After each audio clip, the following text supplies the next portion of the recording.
이게 한마디로 정리해서 기업 간의 부지쟁탈전이라고 할 수가 있겠습니다. 부지쟁탈전. 롯데마트가 구리시 소유의 구리 유통종합시장 부지에서 장기 영업을 해왔던 것이거든요. 이게 시소유다 보니까 계속 몇 년 주기로 대구 계약을 연장 체결을 해야 돼요.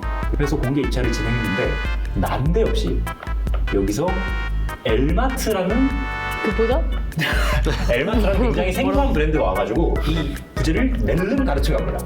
롯데마트가 전략이 있었어요. 여기를 누가 가져가겠냐 누가 가져가겠냐 그래서 하고 유찰을 시킬 목적이었구만. 그렇죠. 네. 1차, 2차, 3차, 4차까지 유찰이 돼요. 그래서 5차 입찰 이 시작가가 33억 원까지 돼요. 롯데는 적극적으로 응찰을 하지를 않습니다. 네. 뭐 한 번 더 유찰되면 어차피 20억대로 내려갈 건데 네. 갑자기 엘마트라는 놈들이 들어옵니다. 엘마트가 33억에 그냥 도장을 찍어버려요. 네.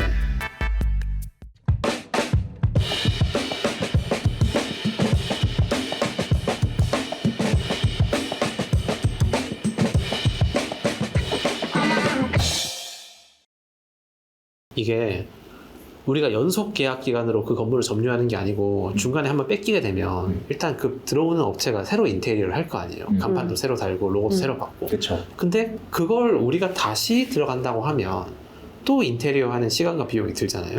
근데 실제로 엘마트일 때 인테리어가 많이 바뀌었나요? 어쨌든 마트에서 마트가 된 거는 그대로이잖아요. 네. 간판만 좀 바꾸고 그게 엘마트가 이미 지금 33억에 네. 낙찰을 받은 게 적은 돈이 아니기 때문에 네. 비용을 좀 줄이기 위해서는 인테리어에 들이는 비용은 굉장히 최소화하고 네. 그냥 간판 정도만 바꾸는 걸로 해서 마트를 운영을 하려고 하지 않았을까라는 생각이 드는데요. 그래서 엘마트가 딱 그 생각을 했습니다. 엘마트가 딱 그 생각을 해가지고 이 인수인계라는 명목 하에 롯데마트가 쓰고 있던 시설을 그대로 쓰려고 했어요. 네. 인테리어 같은 것도 그렇고 뭐 매대 음. 같은 것도 그렇고 그리고 롯데마트가 이렇게 상품을 공급하는 기계식 체계가 있었는데 그런 것도 다 사용을 하려고 했었다고 합니다. 네. 근데 롯데마트는 안 그래도 배가 다 죽겠는데 남 좋은 일 시킬 수는 없잖아요. 네. 다 뜯어왔습니다. 네. 2021년 3월 31일에 철수를 하면서 근데 다 그게 뜯어요. 꼭 배 아파서 그렇다기보다는 원상 복구 의무가 있어요. 네. 네.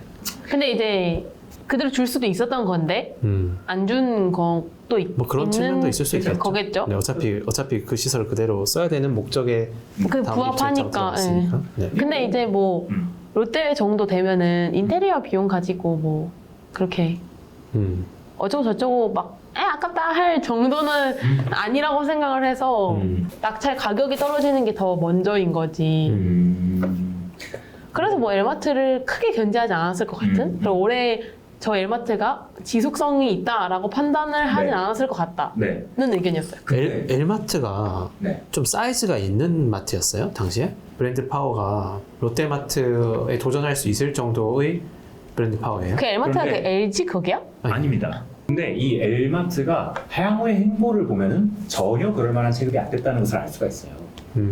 사실 2021년에 이 롯데마트가 3월 31일 날 철수하고 나서 엘마트 2개월 후에 인테리어를 싹 새로 하고 다시 들어왔는데 일단 공급처가 다양하지가 않았습니다. 그래서 롯데마트가 있었던 때보다 훨씬 더 상품들이 빈약해졌고요. 그리고 엘마트가 또 이 대부료를 미납하는 사태가 벌어집니다. 그래요. 돈이 없어가지고 그래서 거의 뭐 아뮤다말 위기까지 가요.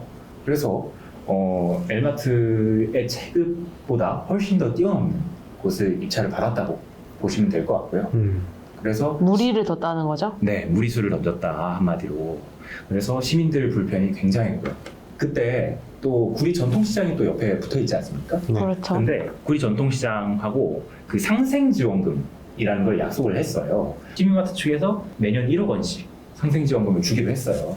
구리 종합유통상가 쪽에. 네. 근데 그것도 미납을 합니다. 네. 그냥 돈이 없었다는 거죠. 돈이 그러니까. 없었다는 거죠. 돈을 영혼까지 끌어모았다고 하죠.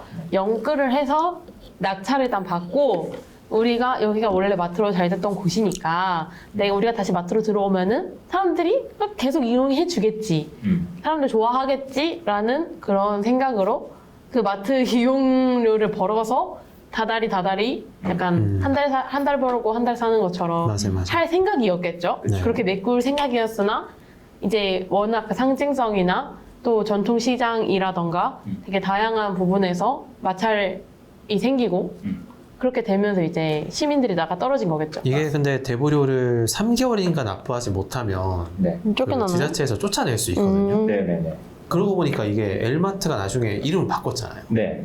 그게 시민마트로 시민마트. 바뀌었습니다. 전 이게 약간 패착이라고 봅니다. 이게 시민이라는 단어가 들어가면 이게 참 좋은 단어인데 네. 마케팅 측면에서는 약간 조금 품질이 떨어지는 느낌이 살짝 이미지가 있어요. 약간 청년 멋이.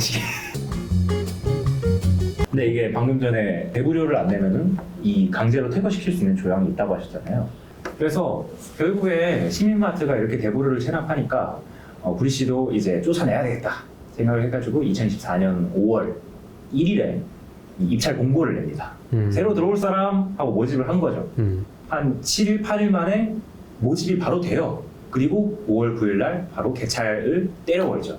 그게 어떻게 누가 들어왔냐? 다시 롯데마트가 이를 갈고 있던 롯데마트가 이번에는 실수 없이 구리씨랑 협상을 제대로 해가지고 43억에 5년 동안 쓰기로 이번에는 해가지고. 거의 뭐 유찰 자시고 할 거 없이 1차에 바로 질렀겠는데요. 네네. 근데 조금 손해를 본 거 아닌가요? 좀 손해 본 거죠. 많이 받겠네. 왜냐면은 33억에서 또 10억이나 올라가지고 43억이 된 더 셈이니까. 아끼려고 하다가 이제 아끼다 낭패를 봤으니. 네. 네. 한번 저였으면 여기서 도전을 했을 텐데요. 또 유찰을 한 번 많이- 유찰하고 근데- 2차 때. 근데 그러니까 적어도 33억에는 들어갔으면 하는 바람이 있었을 것 같아요. 왜냐면 롯데마트 입장에서도 물론 구리 시민들을 자기가 챙기면 좋겠지만 어쨌든 그 구리 마트가 없어진다고 해서 큰 손해는 아닐 거라고 생각하거든요. 큰 손해일까요? 손해일걸요? 이 롯데마트에서요? 구리 롯데마트의 매출 규모가 네. 전국 3등인가 그러지 아, 않았어요? 그래요? 네. 43억 괜찮네요. 네. 그럼 얘기가 달라지니까. 네, 얘기가 좀 달라지죠. 그렇죠. 사실 근데 구리 그 롯데마트 측에서 그 유찰을 시키려고 했을 때 2021년에 시민마트가 경쟁자가 되지 않을 거라는 거를 정확히 판단했던 것 같아요. 왜냐면 시민마트가 이 꼬라지가 났으니까 전혀 네. 잡은 적이 없었고. 네. 그래 다른 마트가 들어와도 어차피 안 될 거라고 판단을 했으면 그냥 사실상 갑자기 또 아깝네. 좀 더 기다려. 어차피 다른 마트가 들어오지 않을 거라면 근데 그러다가 네. 스타필드가 딱 들어올 수도 있어요. 롯데 마트가 어차피 먹어버릴 거라면 조금 아쉽지 않나? 네. 이게 구리 롯데마트가 이거 항상 그랬던 건 아니고 전국 매출 3위를 기록했을 정도로 롯데마트 중에서는 굉장히 고객들이 많이 찾는 점포였어요. 왜냐하면 잘 아시다시피 롯데에는 다른 대형마트가 없습니다. 오로지 이거밖에 없기 때문에. 그래서 5년에 43억의 낙찰을 받았고요. 그리고 이제 또 어떤 것이 조건이었느냐 하면은 시설물 보수 시 지역업체를 참가시키겠다 인테리어로. 네. 그리고 직원 채용 시 구리 시민을 우선 채용하겠다. 고용승계죠. 네, 고용승계 조건이 있었고, 그리고 전통시장 상인들과의 상생 방안을 마련하겠다라는 조건으로 이렇게 들어오게 됩니다. 그래서 3층을 제외하고 1, 2층만 계약을 체결했고요. 연간 대부료는 나눠보니까 28억.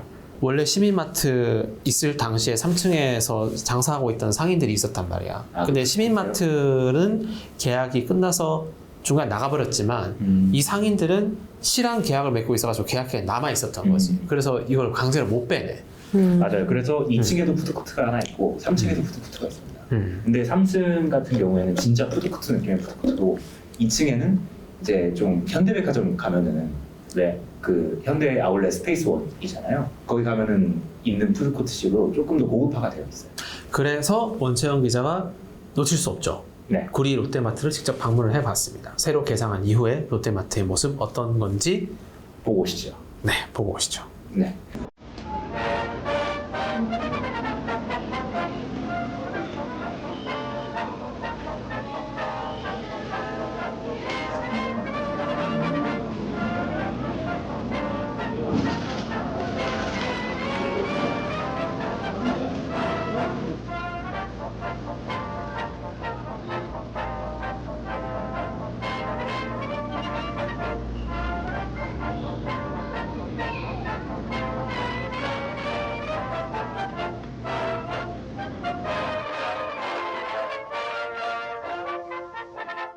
영상을 보시면은 1층 같은 경우에는 이렇게 그랑 글로서리 같이 이렇게 식료품이 엄청나게 많이 들어와 있다는 걸 보실 수가 있고요. 근데 생필품존이 굉장히 적어요. 생필품존이 굉장히 적은데 이 생필품존이 어디로 빠졌냐? 바로 3층으로 빠졌습니다. 3층은 롯데마트 게 아니라고 했잖아요. 네. 3층이 부지가 굉장히 크거든요. 3층이 부지가 굉장히 큰데 거기에 다이소가 들어옵니다. 심지어 다이소가 얼마나 크냐면 이게 600평짜리 다이소거든요. 근데 이게 전국 4위예요.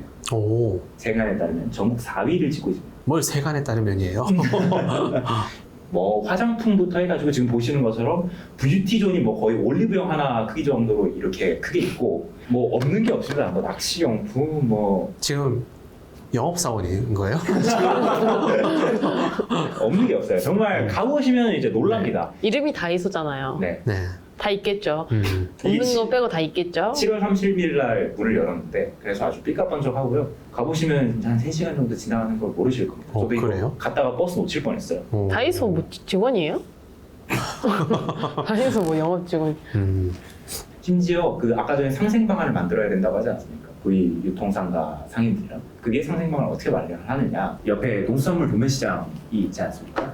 거기서 매주 10대 야채 채소를 선정해가지고 상생 채소라는 이름으로 코너를 따로 마련해서 그것을 거의 시세보다 최대 30% 저렴한 가격으로 공급 중에 있다고 합니다.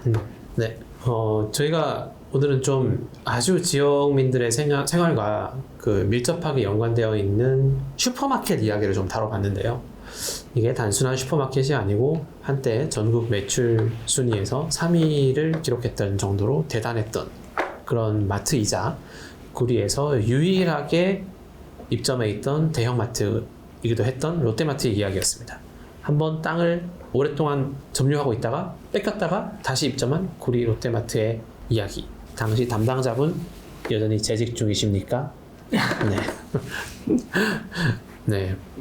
담당자분 무사히 근무 중이시길 바라고요. 네, 저는 이해가 됩니다. 네. 정말 시민마트가 낙찰받을지는 아무도 몰랐을 것 같아요. 네. 오늘 방송은 여기서 종료하도록 하겠습니다. 네, 시청해주셔서 감사합니다.